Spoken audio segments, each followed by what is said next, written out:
Ito na guys, atin part 1 guys. Oh. Binago ko, nagawa ko ng raised bed. Ano ba yan, raised bed? Tama ba yung pronunciation ko? Kasi doon sa lupa lang siya nakaano, yung nakasalatag lang sa kwan. Ayan siya guys.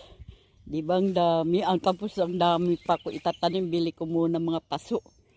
Nakakapagod gumawa ng ano, raised bed. Anong tawag yan? Yung parang garden na dami kong ginagawa.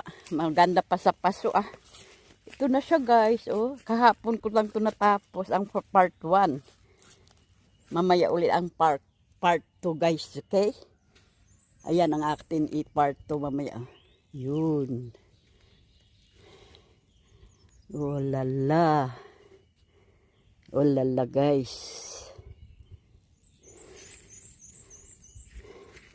Oh lala. Ang haba na. Mga bunga.